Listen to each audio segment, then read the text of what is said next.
Nous sommes samedi 10 juillet 2022. Madame, Messieurs, le plaisir est pour nous de vous présenter encore ces magazines essentiellement réservés aux jeunes échos de l'école de communicateurs. Vous le savez très bien, c'est une émission qui reçoit le jeune capable d'analyser, de décrypter l'actualité politique en République démocratique du Congo. Vous le savez très bien que la République démocratique du Congo a célébré ce 70e anniversaire de l'indépendance. Vous savez que la RDC avait eu son indépendance, c'était le 30 juin 1960, et aujourd'hui ça fait 70 ans. Plusieurs présidents se sont succédés. Pourquoi est-ce que l'avenir du pays demeure encore sombre, demeure flou? Ce sont des questions qu'on va essayer de répondre. Qu'est-ce qui a été fait, qu'est-ce qui n'a pas été fait? Il y a eu de différents présidents qui se sont passés aujourd'hui, qui se sont succédés. Aujourd'hui, c'est le chef de l'État, Félix Antoine Tshisekedi Tshilombo, qui est à la tête du pays. Qu'est-ce qui a été fait? Qu'est-ce qui n'a pas été fait? Qu'est-ce qu'il faut faire? Qui peut cette fois-là donner encore de l'espoir aux Congolais? C'était Félix Tshisekedi. Certains ont dit que voilà, Félix Tshisekedi n'est pas à la hauteur. C'est ce qui s'est dit, mais on va essayer de réfléchir avec nos invités pour savoir qui est-ce qui mérite en tout cas de diriger ce pays pour en tout cas essayer de permettre à ce que la population puisse aussi vivre le bonheur de notre pays, parce que vous savez que la RDC c'est un pays riche en matières premières, mais la population est pauvre. C'est ce qu'on ne comprend toujours pas, mais on va essayer d'en parler sur toutes ces questions. On va essayer de répondre avec nos invités qui sont déjà sur ce beau plateau de CML13 Télévision. Merci à vous de la confiance et fidélité que vous accordez à la chaîne de l'excellence et du professionnalisme. Jonas Champa est avec nous. Bonjour et bienvenue à vous, Jonas Champa. Vous êtes porte-parole adjoint de l'école de communicateurs. Bonjour Nathan, je salue également tous les téléspectateurs et je voulais signaler que ça fait belle lurette que je ne suis pas passé. Ça fait belle lurette. Ouais, je ne suis pas passé. En tout cas, le plaisir pour nous de vous retrouver sur ce plateau. Merci beaucoup sur les antennes de CML, et au fait, ces gymnastiques que nous allons mener aujourd'hui permettra à établir les responsabilités entre les gouvernants et les gouvernés sur qui bloquerait la machine jusqu'à ce niveau. Bien, on m'a d'ailleurs posé une question, mais Nathan, qu'est-ce qui se passe? Tu n'invites plus Jonas? Avez-vous un problème? Je me dis non, je n'ai aucun problème avec Jonas, c'est simplement il est aussi peut-être occupé à l'université. Voilà. Exactement, j'étais trop pris, surtout avec l'organisation de la récente conférence voilà, que nous avions eue. J'étais trop pris, sinon Nathan est un frère. Nous n'avons pas de problème particulier. Et si problème il y en a, on doit toujours... Très bien. Merci beaucoup, Jonas Champa, porte-parole adjoint de l'école de communicateurs. Joël Mbatou avec nous. Bonjour et bienvenue. Membre de l'école de communicateurs, secrétaire général en charge des organisations, c'est ça? Secrétaire adjoint en charge des affaires internes. Merci beaucoup. Merci pour cette précision. Oui, merci beaucoup, Nathan, pour m'avoir reçu sur ces plateaux de CML13 TV. Vous savez, ce matin, je ne dirais pas que je vais très bien, puisque je suis tellement vu la manière vaille que le pays est en train d'être dirigé. 70 ans déjà après l'indépendance, tout est en train de se faire tâtonner. Donc, on a du mal, on ne sait pas où est-ce que Tshisekedi est en train de conduire ce pays. On ne sait pas où est-ce que nous allons. Très bien, nous allons réfléchir avec vous sur ce plateau. À ma gauche, ils sont à deux également, membres bien sûr de l'Union Sacrée, l'un membre de l'IDPS et l'autre membre du parti ANCL, Gomez Chimanga. Bonjour et bienvenue à vous. Bonjour et merci beaucoup, M. Nathan Kianzan et toute l'équipe du général de CML13 TV. Je salue tous les téléspectateurs qui nous suivent en ce moment, également à tous les internautes qui nous suivent. Et j'en profite pour souhaiter meilleure fête et bonne fête de l'indépendance à tous les Congolais qui nous suivent de partout. Parce que c'est une date tellement magique et historique. Surtout ce 70e anniversaire, on doit préciser à nos téléspectateurs. C'est la première fois que nous fêtons ensemble avec Patrice Emery Lumumba. Donc c'est la relique de Patrice Emery Lumumba. C'est une date tellement historique et magique, surtout ce 70e anniversaire. Merci. Et surtout l'organisation. Et je salue également mes co-débatteurs sur le plateau. L'organisation des obsèques par le chef de l'État, Félix Antoine Tshisekedi Tshilombo, c'est ce que les gens, en tout cas, ont vraiment salué. Peter Yamba est avec nous, membre de l'UDPS. Bonjour et bienvenue. Bonjour Nathan, et je suis très content d'être sur votre plateau. ensemble avec mes frères, j'espère qu'on va débattre sur des questions très pertinentes qui essaieront un peu de relever les défis. Et le défi a toujours été de relever la pauvreté de notre peuple. Je crois que c'est le plus important, que nous aurons un débat un peu plus civilisé et intellectuel sur le plan. Très bien, merci beaucoup à vous. Merci d'être venu, merci d'avoir répondu à mon invitation. Ce sont de jeunes, nous allons réfléchir sur l'intérêt du pays, parce que ce qui nous importe plus, c'est que le pays puisse aller de l'avant. C'est avec ce jeune que nous allons réfléchir. Je le précise, c'est avec ce jeune que nous allons réfléchir sur ce qui nous concerne, nous Congolais. Alors, Joël Mbatou, vous avez la parole. Vous avez été d'ailleurs à l'œuvre lors de l'organisation de la conférence, de la récente conférence à l'UNIKIN avec le recteur de l'école de communicateurs. Qu'est-ce qu'on peut retenir d'essentiel sur ce qui a été fait récemment à l'université de Kinshasa? Oui, merci, cher Nathan.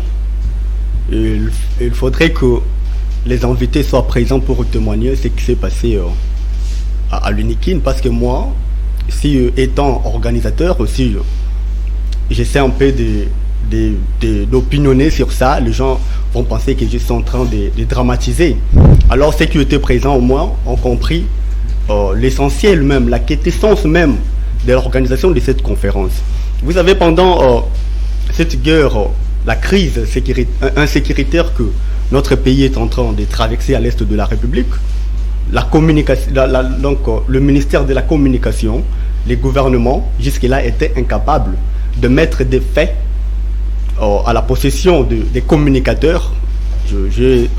Sur ces plateaux, on a des communicateurs de l'UDPS, on a le membre à lieu de l'UDPS, mais personne d'entre eux va nous dire, à l'est de la République, s'il s'agit de quelle guerre.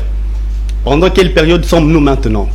Mais à l'aide de cette conférence, l'UFrance, l'infatigable, nous a démontré noir sur blanc quelle est la communication qu'on doit adopter face à cette insécurité que la RDC est en train de vivre à l'est de la République. Merci beaucoup. Parce qu'on avait parlé déjà, je dois rappeler le thème, il était question de la communication à l'heure de l'insécurité, enjeux, état des lieux et perspectives. Merci beaucoup. Ceux qui étaient présents au moins ont bénéficié de beaucoup de cette conférence. Merci beaucoup. Vous étiez vous étiez accompagné de Jonas Champa. Jonas, qu'est-ce qu'on peut retenir de l'essentiel sur le déroulement de la conférence?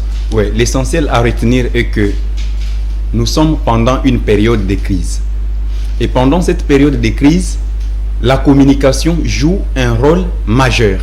C'est comme ça que l'intervenant Louis-France Kouzikessa disait que la communication, la résolution, tout ou la persistance dans la crise dépend du message que l'un ou l'autre véhicule.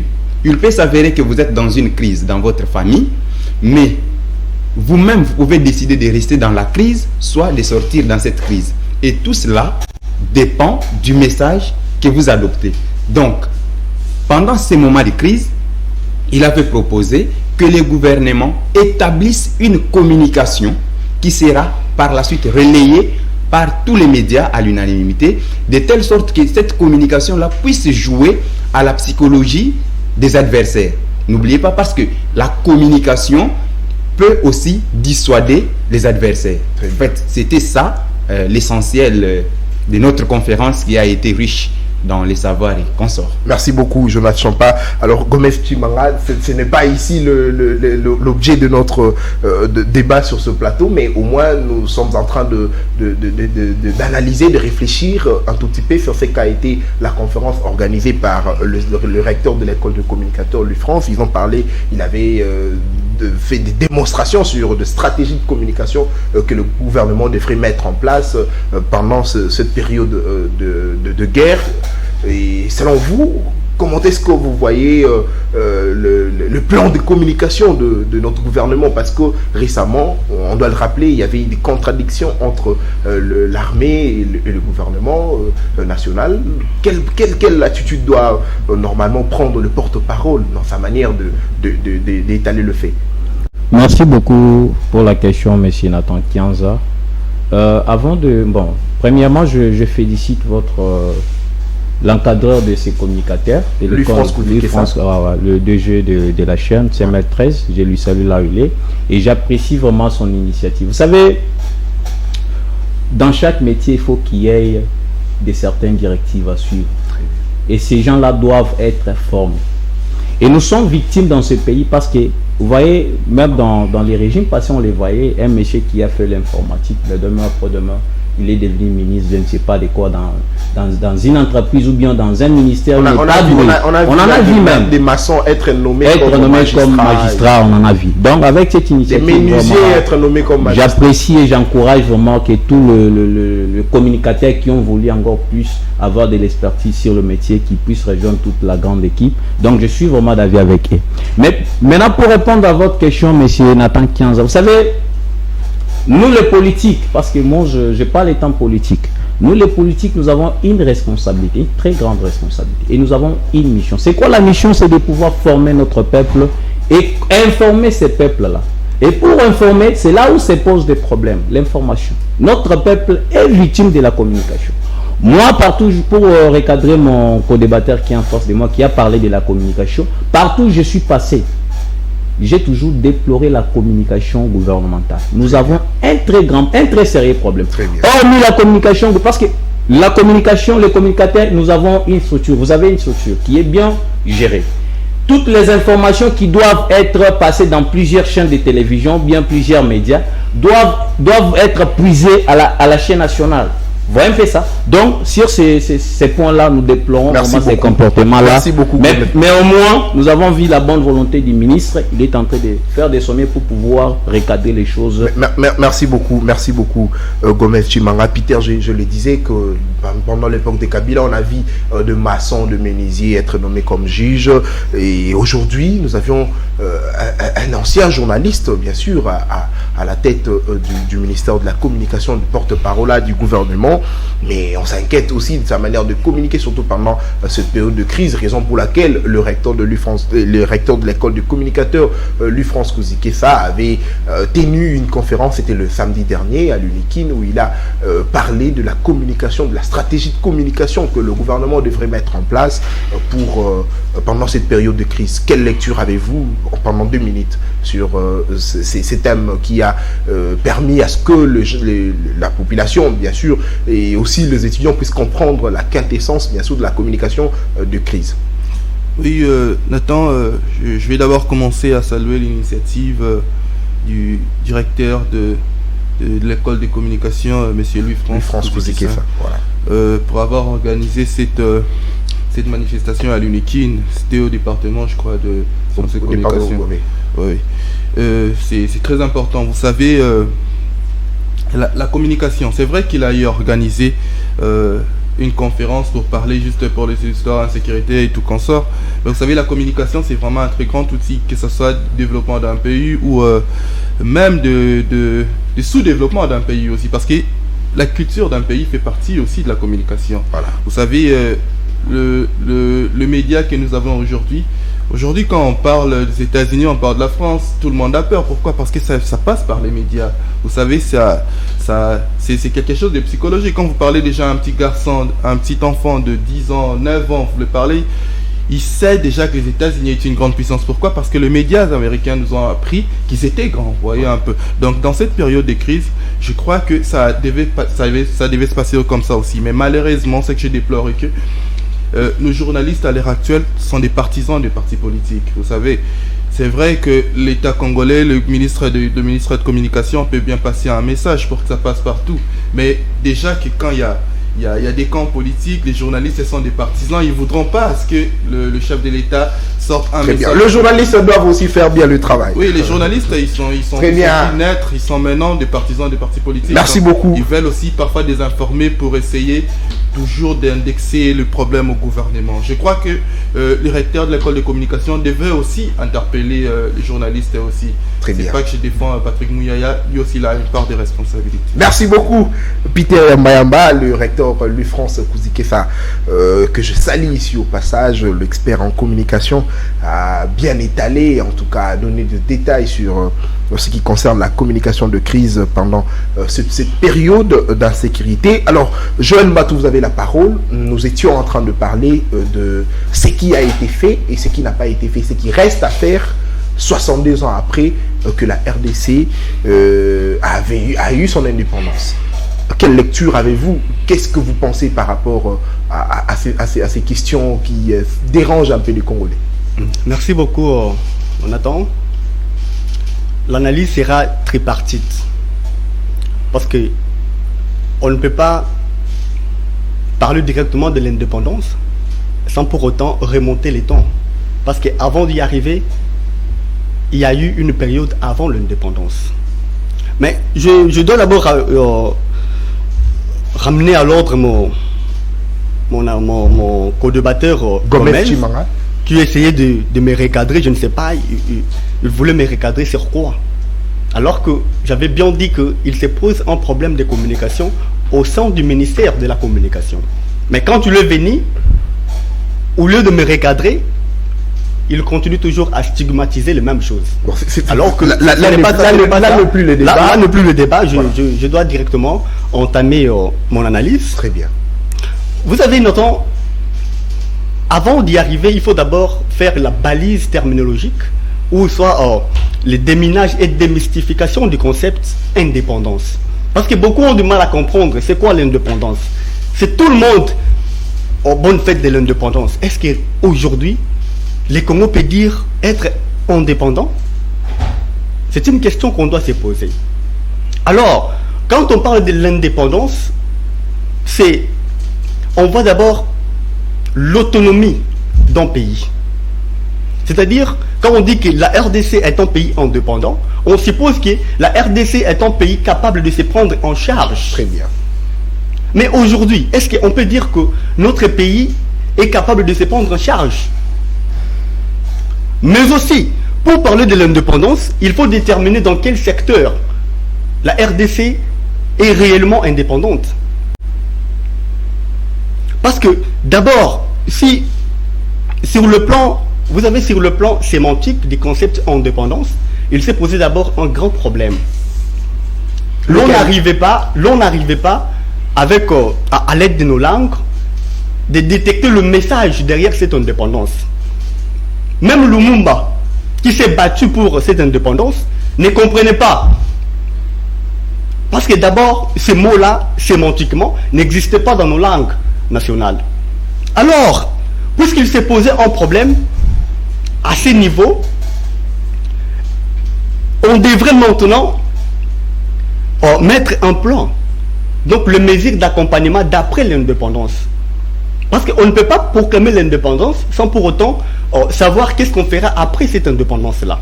Malheureusement, Lumumba a été tué à 61. C'est après l'indépendance? Après l'indépendance, une année après. Oui. Lumumba a été tué. Maintenant, il s'est posé un problème parce que il faudrait que d'autres personnes prennent la charge, le combat, la lutte. C'est ça maintenant qui s'est posé. Il y a eu maintenant un grand problème à ce niveau, Nathan. Bien sûr que Lumumba s'est battu pour l'indépendance. Alors, quel était le mesure d'accompagnement pour accompagner cette indépendance? C'est ce qui se posait problème. Vous savez déjà, après les 2 guerres mondiales, lorsque l'Europe s'est vue dans une misère, pour se ressourcer, l'Europe devrait jeter un coup d'œil en Afrique, qui était comme une forêt abandonnée, pour chercher à alimenter son économie. C'est pourquoi vous verrez qu'après ces 2 guerres mondiales, l'Europe s'est jetée en Afrique, avec la politique de faire quoi? De faire alimenter, de faire revivre le pays qui était dans la misère. Mais le noir, à cette époque-là, n'arrivait pas à comprendre quelle était la politique des Européens face à cette colonisation. Joseph Dizerbo dit que la période coloniale constitue la période d'âge d'or pour les Européens. Vous comprenez? Donc, il venait déjà pour piller l'Afrique. Alors, pour proclamer l'indépendance, il faudrait que l'on mette sur la table les options, les stratégies, les tactiques qui devraient accompagner la période d'après l'indépendance. Alors, chose qui n'a pas été Joël, selon vous, je vais vous dire. Est-ce que la République démocratique du Congo a eu son indépendance de manière précipitée, selon ce que vous dites? Oui. L'indépendance, pas seulement de notre pays, mais de l'Afrique tout entière, a été prise d'une manière précipitée. Les Africains n'étaient pas encore prêts à proclamer leur indépendance. Parce que vous verrez en particulier de la République démocratique du Congo. Nathan, d'abord, lorsqu'on parle d'abord de l'indépendance, il faut savoir que il faut déterminer cette indépendance-là est dans quel domaine. Si vous me dites que c'est sur le plan politique, là, je serais un peu d'accord, parce que même sur le plan politique, là, cette indépendance est partielle, ce n'est pas total. Aujourd'hui, est-ce que la RDC peut être fière de son indépendance? Mais non. Est-ce que cette indépendance existe réellement? Parce que vous verrez que la République démocratique du Congo a eu son indépendance, mais il ne fallait plus que le blanc puisse venir gérer à notre place. Nous avions pris en main notre responsabilité et c'est à nous maintenant de relever les défis. Non. Jusque-là, le Congo n'a pas encore pris ses responsabilités en main. Preuve. Vous verrez qu'un président, avant d'être élu, il se promène partout ailleurs. Tantôt il est en Afrique du Sud, tantôt il est en Europe, tantôt il est... Donc tout ça à la recherche du pouvoir. Très bien. C'est pourquoi vous verrez que ici, en RDC, nous n'avons jamais eu des élections crédibles. Très bien. On n'a jamais eu un président élu par la population. Un président légitime. Des élections non contestées, jamais. Tout ça c'est réclame ailleurs. Donc les Congolais ont toujours un esprit tourné ailleurs. Tu sais que d'abord d'être président de la République, il a fait des tournées partout. Qu'est-ce qu'il cherchait de... Merci beaucoup Joël Mbatou, Gomez Chimanga. Plusieurs présidents se sont succédés. Il y a eu Kasavubu, il y a eu Mobutu, Mosé Laurent Desiré Kabila, Joseph Kabila qui a d'ailleurs fait 18 ans, et Félix Antoine Tshisekedi Tshilombo qui aujourd'hui se bat, comme vous avez toujours l'habitude de le dire, il se bat pour relever les défis parce qu'il a trouvé le pays dans le gouffre.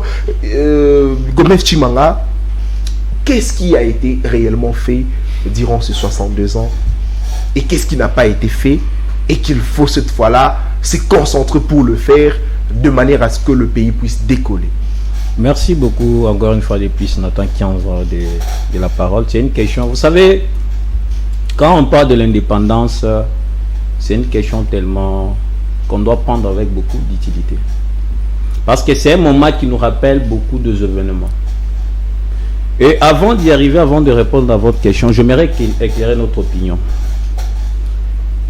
Vous savez, quand on parle de l'indépendance, nous voyons 4 éléments. Lequel? Parce que, avant de déclarer un État indépendant, on doit parler premièrement de l'État. Et l'État est constitué par les 4 éléments dont je vais vous citer. Voilà. Nous avons les territoires.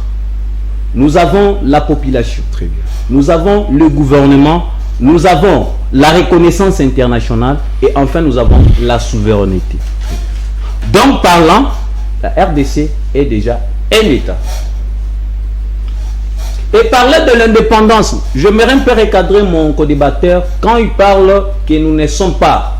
Donc l'indépendance a été cherchée avec beaucoup de précipitation. C'est jeter de l'opprobre à la mémoire de Lumumba. Je ne vous permettrai pas de le faire sur ce plateau, messieurs. Vous savez, la révolution d'un pays, les soubassements, c'est la misère. L'indifférence, monsieur Nathan. Et à cette époque-là, pour avoir une élite comme Patrice Emery Lumumba et ses coéquipiers, dont vous connaissez très bien les Okito, le Kasavubu, c'était pas une mince affaire, monsieur Nathan. Donc aujourd'hui, moi je dis que non, la RDC est un pays indépendant. Je dois expliciter. Bien que non, parce que quand on parle de l'indépendance, il faut soulever plusieurs points. Plusieurs présidents qui ont succédé Kasavubu. Donc après l'indépendance, qui ont eu à gérer, qu'est-ce qu'ils ont eu à faire? Donc on doit étaler tout un bilan ici sur le plateau. Les 32 ans de Mobutu, les 18 ans de Kabila, les fils, et aussi les 3 ans de mandat en cours de Félix Antoine Tshisekedi Tshilombo. Donc pour moi, je dis que non, la RDC, c'est un État indépendant. Pourquoi? Parce que nous constituons déjà ce que nous appelons l'État. Nous avons réuni tous les éléments qui constituent l'État. Et autrement dit, c'est quoi l'État? Quand on parle de l'État, on voit la défense.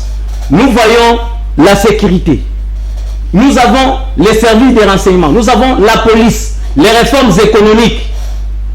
Tout ça, ça se retrouve dans ce que nous appelons l'État. Donc, monsieur 15 ans, je vous dirais que non, la RDC, c'est un pays indépendant. Bien que non, nous avons des problèmes. Alors que pendant les différentes gestions qui se sont succédées, je parle de la gestion de Mobutu. Durant le pendant de Mobutu, qu'est-ce qu'il a eu à faire pour ces pays? Quelle était la bonne volonté mise en place pour pouvoir faire développer les pays? Parce que pourquoi est-ce que les gens, d'autres personnes qui ne comprennent pas c'est quoi l'indépendance disent que nous ne sommes pas indépendants? C'est parce que nous ne sommes pas développés. Parce qu'en réalité, un pays indépendant doit déjà envisager le développement. Mais pour arriver à un développement, il y a des éléments réunis. Alors, mais 72 ans après, pourquoi est-ce que la République démocratique du Congo n'est pas développée? Premièrement, parce que la conscience de la population. Vous savez, d'autres fois, nous, les politiques, nous sommes victimes de la société. Mais c'est qui en les politiques sont victimes. Mais je vous dis, comment est-ce que je peux dire ça? Et pourquoi?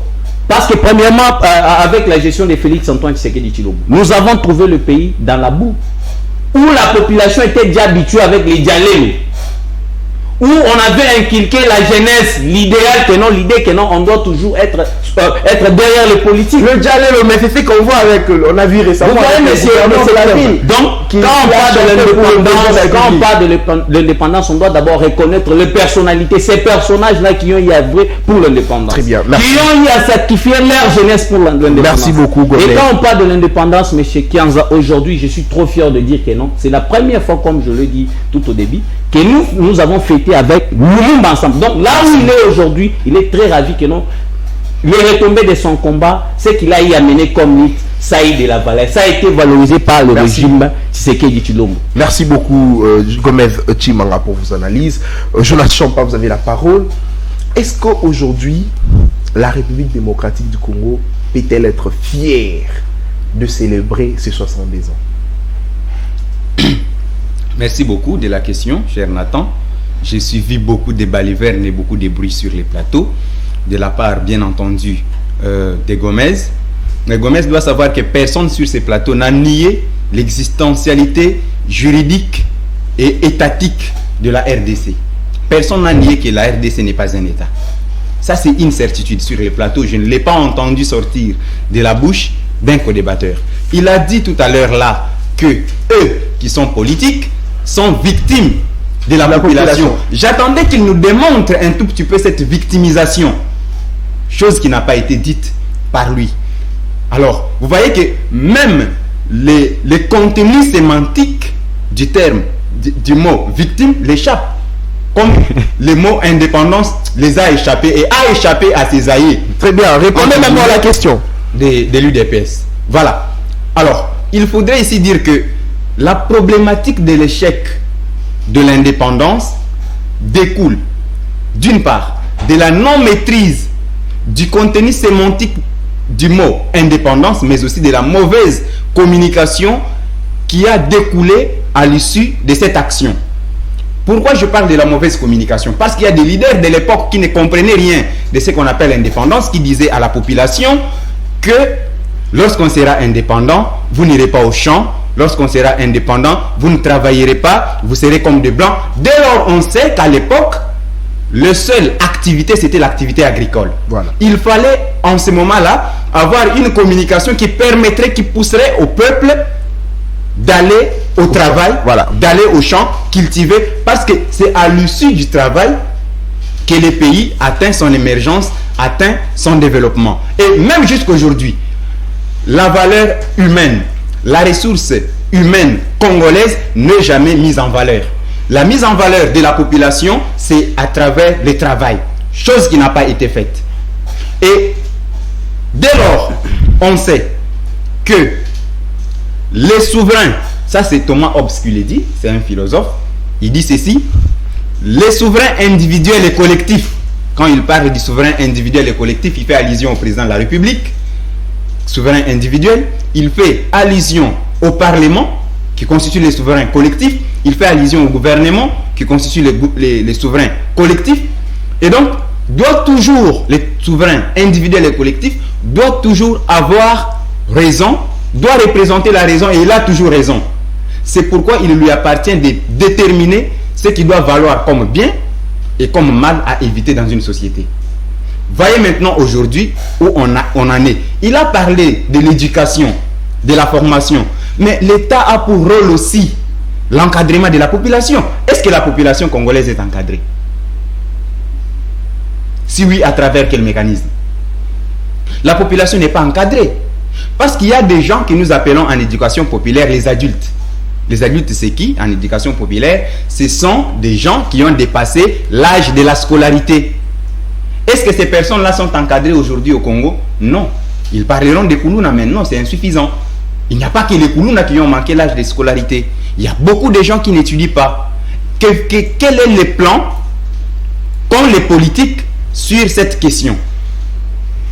Voilà un tout petit peu ce que j'avais comme recadrage. Et parler maintenant de la satisfaction ou non que nous, Congolais, devrions avoir de cette indépendance. Il est vrai que nous voudrions obtenir cette indépendance, mais il avait fallu que cette action soit mieux organisée. Soit mieux organisée dans la mesure où nous savons que les pays se gouvernent à travers des projets, à travers des programmes qui doivent être mis en œuvre et mis en pratique par les dirigeants. Dès lors que les dirigeants ont un problème sérieux dans la conception des programmes, c'est alors qu'ils ne savent même pas comment mettre en place ces derniers et alors ça pose énormément de problèmes. Parce que Max Weber définit l'État comme une entreprise politique à caractère institutionnel. Au sein de toutes ces institutions qui constituent notre pays aujourd'hui, il faudrait qu'il y ait des hommes capables, les hommes de qualité, parce que quel est l'idéal qui amène, je vais chuter par là, quel est l'idéal qui amène les gens à arriver au pouvoir? Parce que la société congolaise, les dirigeants me donnent l'impression, comme disait Aristote à son époque, que l'égalité n'est qu'un prétexte pour parvenir au pouvoir.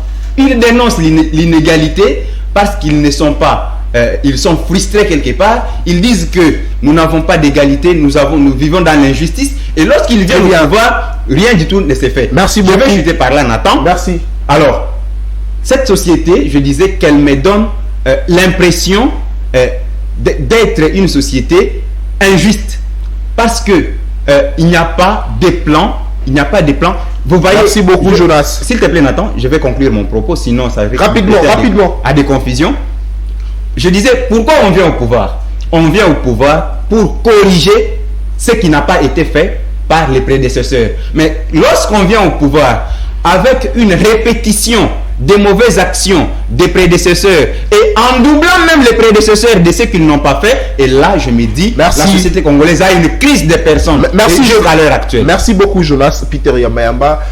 Oui, c'est vrai, ça a été un plaisir pour tout le Congolais de voir le reste de Lumumba revenir ici au pays et surtout avec l'organisation des obsèques en l'honneur du héros national. Ça a été un plaisir pour tout le Congolais, mais est-ce que nous, Congolais, sommes fiers de célébrer nos 70 ans d'anniversaire de l'indépendance?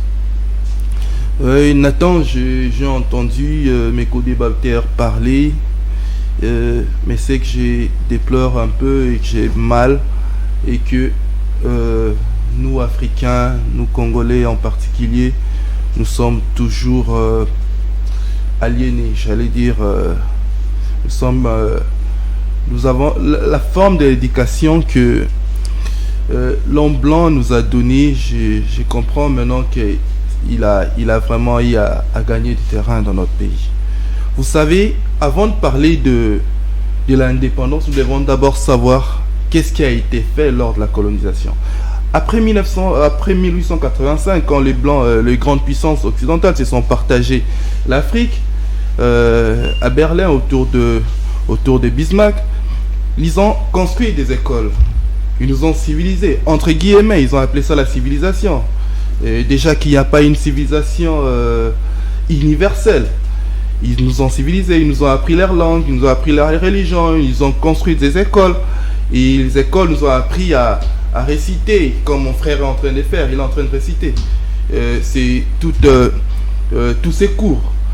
Mais après, on déplore aujourd'hui que rien n'avance, il n'y a pas de développement, que nous sommes indépendants, mais nous sommes en train de courir derrière ces Occidentaux. Oui, mais c'est normal, parce que après l'indépendance que nous avions aujourd'hui, nous n'avons pas eu à réfléchir, à se poser des questions questionnantes.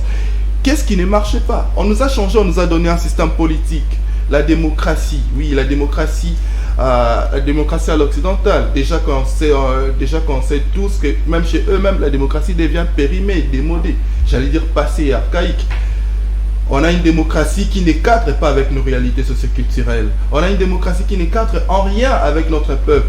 Mais on veut qu'on ait un développement. Mais non, comment on va avoir un développement déjà qu'on n'arrive pas à se poser des questions importantes pour savoir qu'est-ce qu'on doit faire après?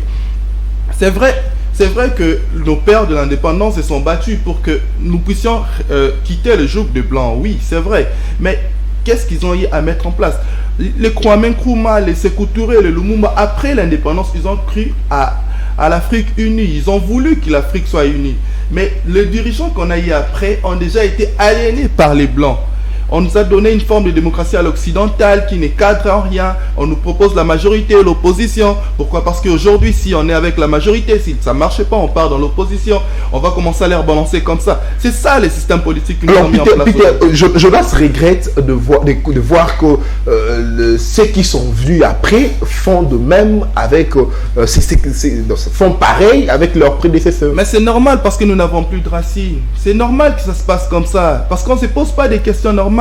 Il y a des alternances sans alternative. C'est vrai, on veut à tout moment qu'il y ait passation de pouvoir. Mais pour quelle fin, pour quelle finalité? Déjà que nous ne sommes même pas autonomes. La démocratie qui nous a été donnée, c'est une approche à rentabilité externe. Ça ne marchera jamais avec nous. Ce que nous devons faire aujourd'hui, c'est être unis, parler brièvement de ce qui ne va pas. Qu'est-ce que nous étions avant la colonisation? Qu'est-ce que nous devons garder? Qu'est-ce que nous avons ajouté de la civilisation entre guillemets occidentale? C'est ce que nous devons penser, c'est de ça, cette manière-là qu'on doit réfléchir. Mais comme nous allons toujours commencer à réfléchir en mettant des casquettes politiques, en parlant que qu'on est dans un débat, on parle que de personnalité, des individus, des débats d'actualité, des bas étages, on ne va jamais arriver au développement. Nous sommes jeunes aujourd'hui. Qu'est-ce que nous allons léguer demain à nos enfants?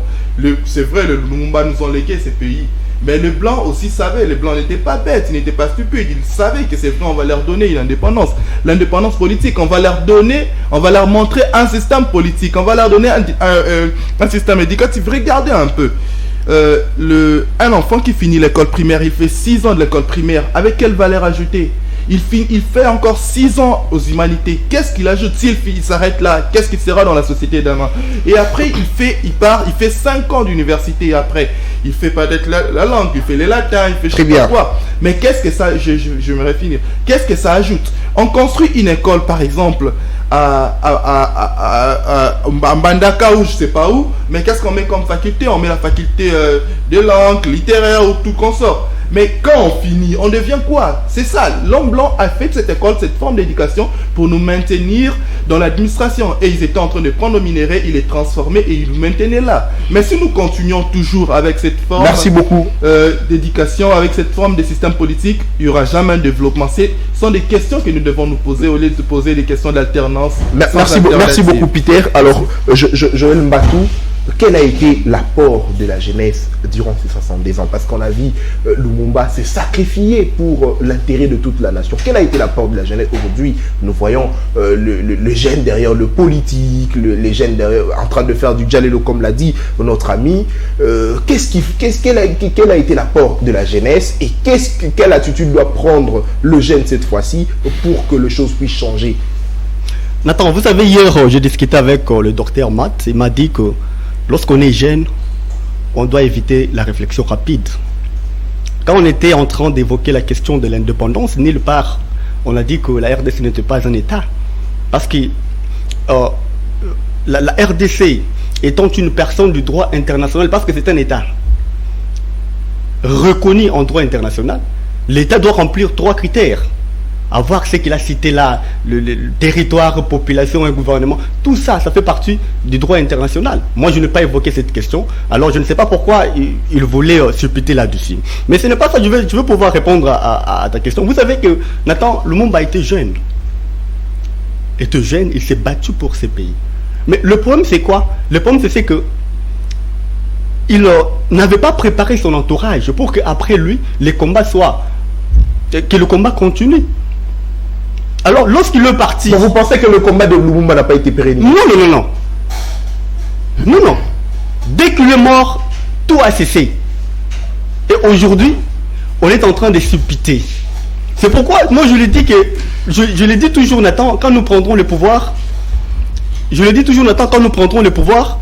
nous allons... La première des choses qu'on fera, on doit construire une école publique. Cette école-là aura pour but de renforcer les capacités de gens qui veulent travailler dans la reste publique, pour éviter d'avoir des gens qui improvisent, qui viennent juste improviser des choses au niveau de l'État. Parce qu'aujourd'hui même le jeune, vous savez, prenons seulement la qualité des gens que les jeunes sont en train de suivre maintenant. Mais il n'y a pas de modèle. Nous maintenant, jeunes, nous devons revenir à nous. Essayons un peu de nous constituer, de voir qu'est-ce qu'on peut faire, nous étant jeunes, pour faire avancer ces pays. Merci beaucoup, Joël Mbatou. Parce que là, on n'est pas encore indépendant. Merci à vous, Joël Mbatou, Gomez Tshimanga.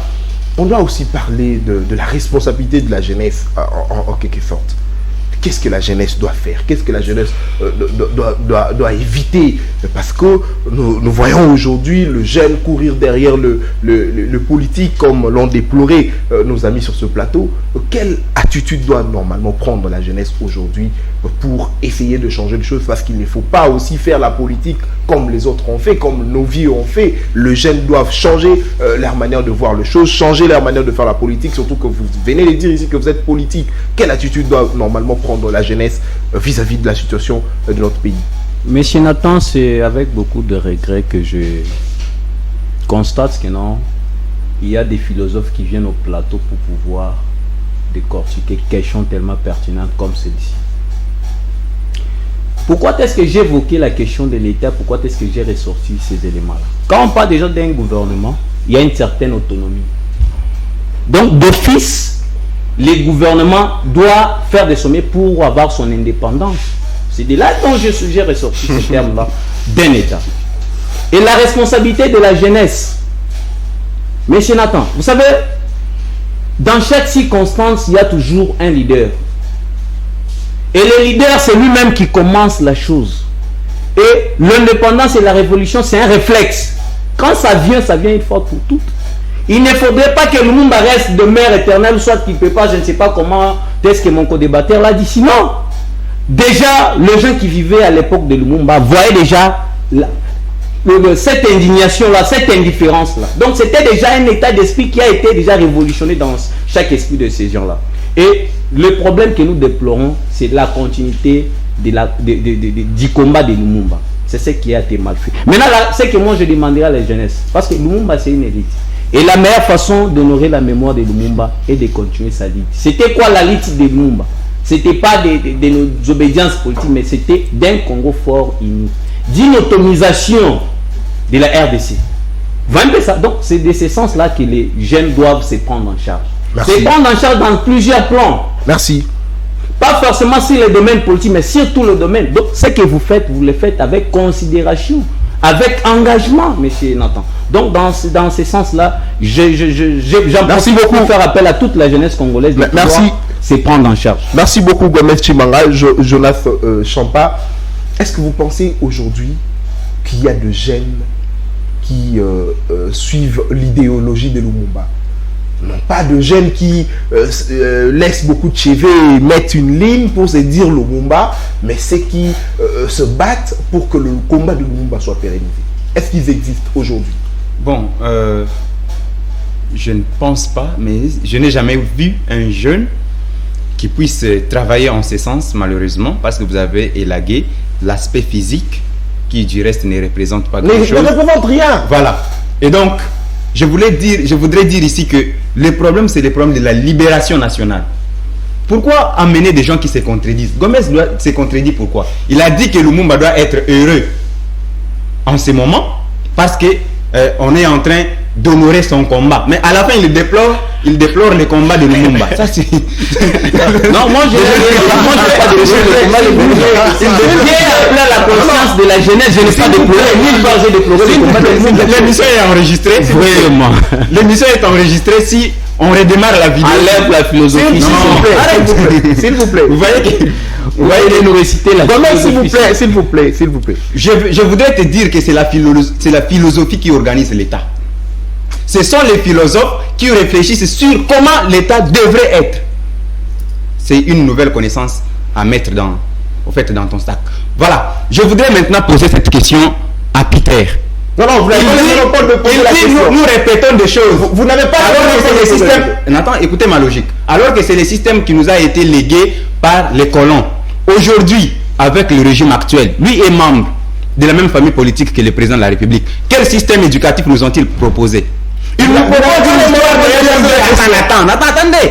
Il propose une histoire de LM2 sans préparation aucune. Et je suis même désolé de voir que le LM2 a été déployé comme ça sur l'ensemble du territoire national sans une moindre préparation. Il faut voir comment les enfants sont en train de peiner dans nos universités. Ça, c'est déplorable. Tu peux me citer aujourd'hui quel système éducatif a été proposé par le pouvoir qui te soutient? C'est quoi? Rien du tout. Rien du tout. Et moi, je ne fais pas de récitation. Je ne récite très bien. Je réfléchis. Et en réfléchissant, je dois être scientifique. Parce que lui-même a dit que nous devons être scientifiques. Apparemment, ça va choquer. Nathan, attendez. Apparemment, ça va choquer. Non, ça doit me choquer. Merci beaucoup. Merci. Il a dit qu'on doit faire un débat. Merci, Jonas. S'il te plaît, Nathan, je vais chuter. Nous sommes à la fin, oui. Il a dit qu'on doit faire un débat intellectuel. Et un débat intellectuel et scientifique repose sur les références bibliographiques, les notes de bas de page. Voilà pourquoi il faut référencer. La science, c'est quand on référence les autres. Merci, voilà, Jonas. Je comprends qu'il n'est pas scientifique. Merci beaucoup. Des choses qu'il ne maîtrise pas. Merci beaucoup, Jonas. Merci beaucoup, Jonas Champa. Apparemment, vous avez été choqué. C'est ça. Oui, la beauté du débat. Alors, c'est pas la vérité. Peter, s'il vous plaît. Peter Yamba. Félix Tshisekedi est au pouvoir aujourd'hui. Quel plan aujourd'hui que le chef de l'État a pour la jeunesse concrètement? Parce que nous sommes jeunes, nous réfléchissons au Congo, nous avons besoin que le pays puisse avancer, puisse aller de l'avant.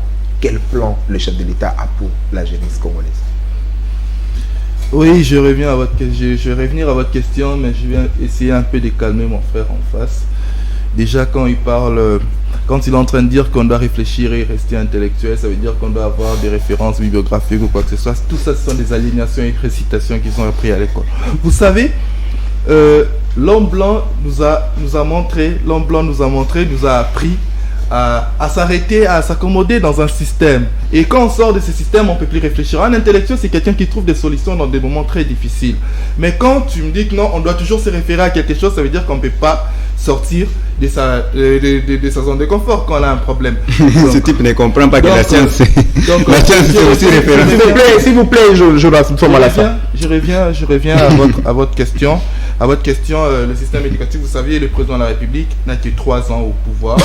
Il n'a que 3 ans au pouvoir et... S'il vous plaît,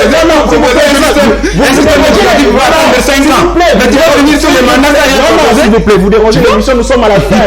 L'émission est finie. Ouais, je reviens à ce que je disais. Le président de la République n'a que 3 ans au pouvoir. Non, mais... Pour proposer un système pour attendre 5 ans. S'il vous plaît, nous sommes à la fin de l'émission, s'il vous plaît. Allez-y, allez-y, un système éducatif pour attendre 5 ans, mais tu vas finir les mandats sans rien faire. S'il vous plaît, Jonas, nous sommes à la fin, s'il vous plaît, concluez. Oui, je disais que le président de la République n'a que 5 ans au pouvoir et vous savez que le système éducatif, le système politique ne se change pas. Le président a 5 ans au pouvoir. S'il vous plaît, s'il vous plaît, s'il vous plaît, nous devons nous respecter. S'il n'a fait que 5 ans, c'est qu'il est à la fin de son mandat. S'il vous plaît, s'il vous plaît, vous dérangez. Nous sommes à la fin. Non, nous sommes à la fin, s'il vous plaît. S'il vous plaît. Ça, c'est compliqué. Concluez. Vous savez, pour changer un système politique, un système éducatif ne demande pas à ce qu'il y ait la volonté d'un seul individu. Donc, ça doit avoir la volonté de toute la classe politique de savoir qu'est-ce que nous devons léguer à nos enfants. Parce que c'est un sujet, Merci beaucoup. Très intellectuel et ça c'est pour l'avenir de notre peuple et toute la classe politique doit se réunir pour savoir qu'est-ce qui a été fait et qu'est-ce qui doit être changé. Et je souhaite bonne fête d'indépendance à tous les Congolais. Merci beaucoup, Jonas Peter Yamba. Merci, Joël Mbatou, membre de l'école de communicateurs. Merci, Jonas Champa, porte-parole adjoint de l'école de communicateurs. Gomez Chimanga, cadre du parti ANCL, président de la jeunesse nationale du parti ANCL, parti politique proche de l'Union Sacrée. Allié de l'IDPS. Merci beaucoup à vous d'être venus et surtout merci à vous tous de nous avoir suivis. Le rendez-vous est pris pour le samedi prochain avec le même plaisir. Au revoir.